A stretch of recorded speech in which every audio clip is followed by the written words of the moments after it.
Capítulo 7. La reunión. Santiago y Jesús partieron deprisa hacia Jerusalén tan pronto como recibieron el mensaje, reservado y muy sucinto.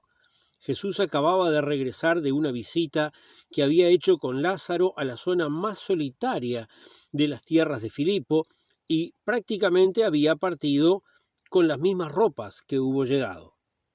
En el camino fueron conjeturando cosas y la única conclusión fue que realmente no sabían qué era lo que estaba pasando.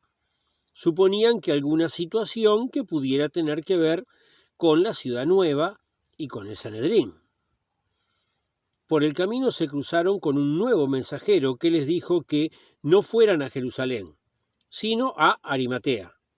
Y para mayor sorpresa aún, agregó que dentro de lo posible llegaran en la noche y sin hacerse notar. Como en invierno la noche comenzaba temprano, no fue difícil que apenas ésta comenzara, entraran al lugar y se acercaran cautos a la casa del tío. En su frente, vestidos con ropas comunes, habían apostados 4 guardias, que por su complexión y postura no podían engañar a nadie. Una vez dentro, se encontraron con que su hermano José, Caifás, Anás y uno de los hijos de Anás estaban presentes.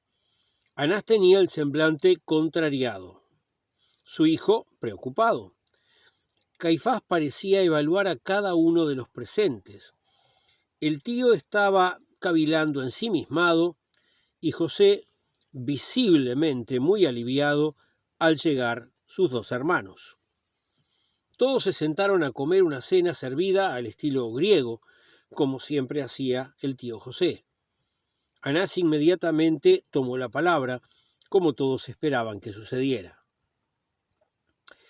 Voy a ser muy escueto, ya que los que llegaron antes ya saben lo que está pasando, pero para que nuestra conversación valga la pena, todos tenemos que estar al tanto. Y continuó. El nuevo procurador romano va a destituirme como sumo sacerdote tan pronto como regrese de una inspección que está haciendo a la ruta hacia Jericó. Hizo un silencio intencional para observar la reacción de cada uno de los 2 recién llegados. Santiago se mantenía inexpresivo, porque había decidido esperar antes de mostrar sus opiniones. Jesús sonrió de forma torcida, comprendiendo que Anás los estaba analizando, pero al mismo tiempo contento al haber sido convocado para resolver asuntos de primer orden. Por más que de acuerdo a la ley el procurador no tiene ningún derecho a nombrar y destituir al sumo sacerdote, retomó Anás el uso de la palabra. En la práctica lo hace y lo hará, por ese estatuto que los romanos llaman ley. Este nuevo procurador viene enviado por el nuevo emperador y obviamente quiere mostrar ante sus amos que cumple las tareas encomendadas.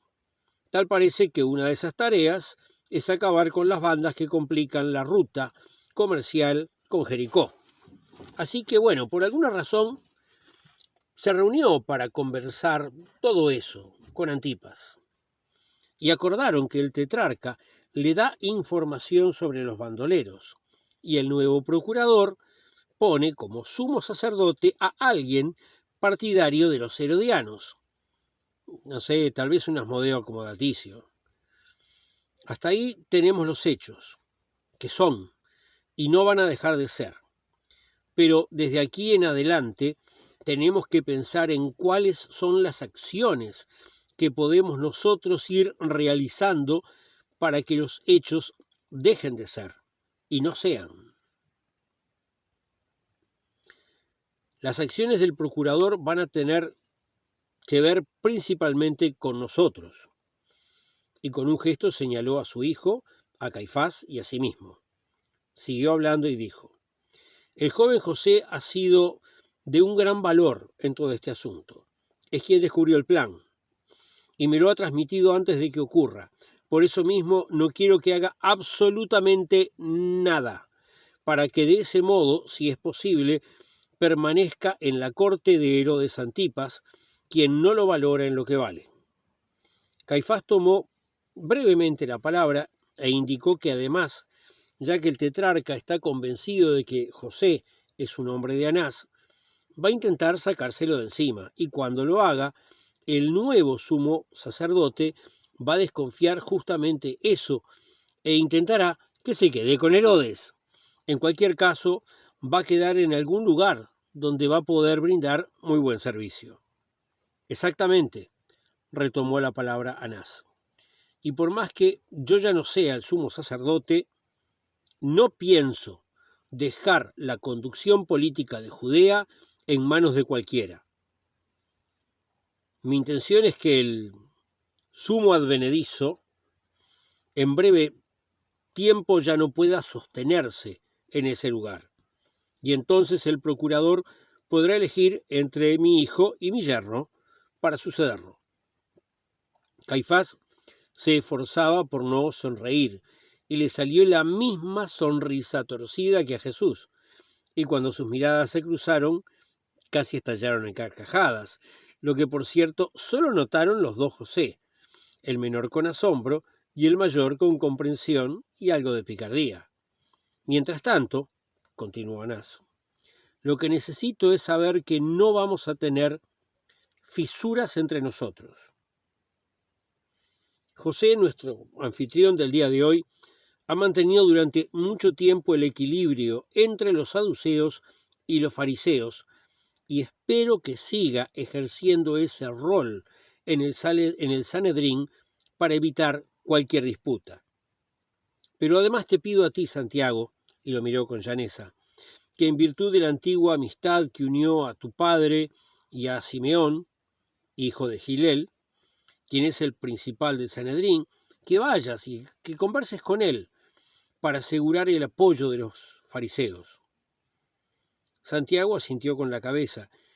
Miró entonces a Jesús y le dijo, tengo que pedirte que este año hagas como todos los años y vayas a hacer tus negocios, pero después de Alejandría, tuerce tu rumbo y vete a Roma.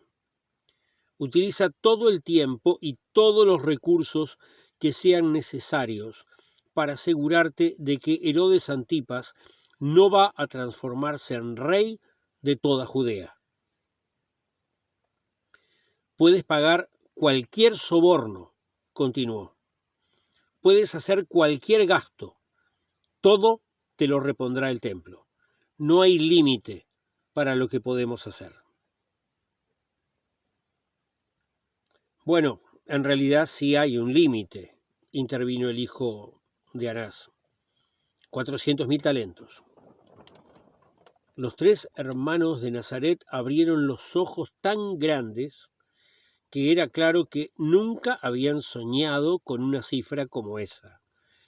Caifás y el tío José hicieron una suerte de mueca que parecía sonrisa, como dando a entender que ellos ya conocían la cifra del tesoro del templo.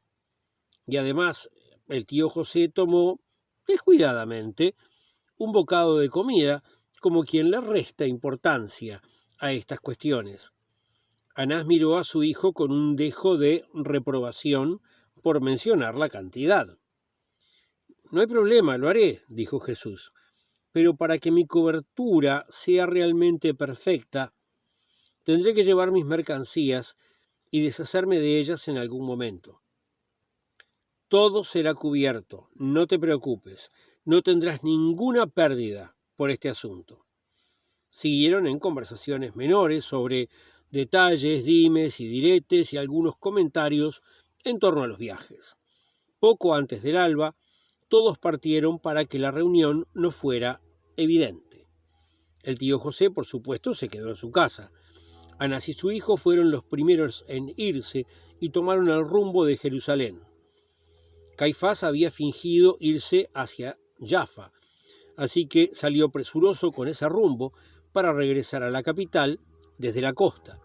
Antes de irse, en un momento, estando ambos solos y aparte, le comentó a Jesús: no logro entender por qué Anás no quiere explorar la posibilidad de atizar a los partos en contra de los romanos.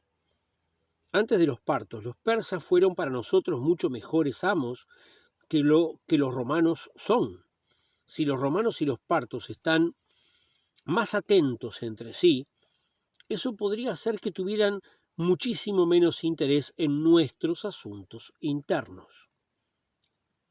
Judea es la unión por tierra entre Egipto y Siria, dijo Jesús sacudiendo la cabeza.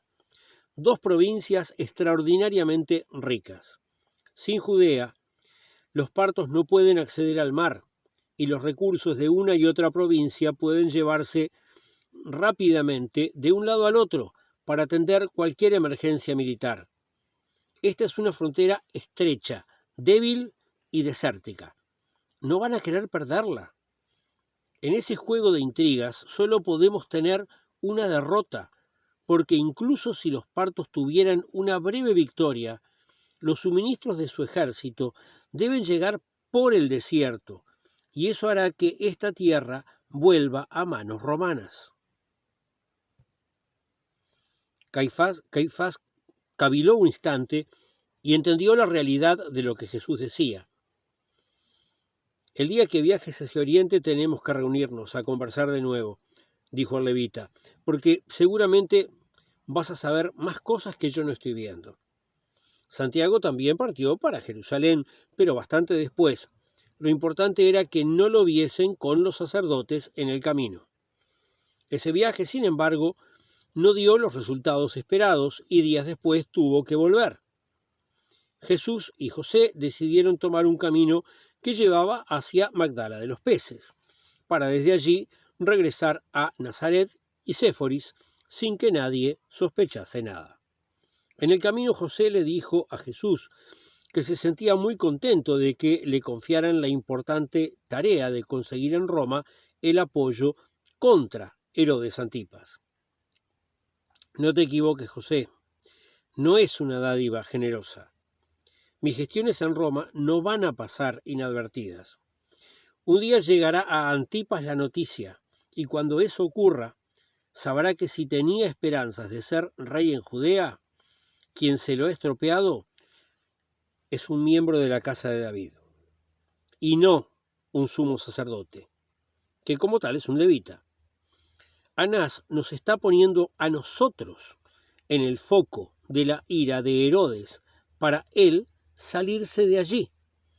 Y tras una pausa, mirando el bajo y tenue sol de la mañana invernal, continuó. Pero yo sí te felicito por lo bien que has conseguido esa información. ¿Cómo lo hiciste? El tetrarca piensa que yo soy tonto, y yo de alguna manera también lo creo, pero él no se da cuenta, y nadie más en la corte se da cuenta, de que todo el tiempo él y sus funcionarios hablan delante de las mucamas, de los porteros, de los cocineros, de los escanciadores, de los que cuidan los caballos y de una enorme cantidad de personas de servicio. Y esas personas tienen a bien hablar conmigo, porque también piensan que no soy muy inteligente, pero creen que soy amable. Tú eres muchísimo más inteligente de lo que crees, le dijo su hermano.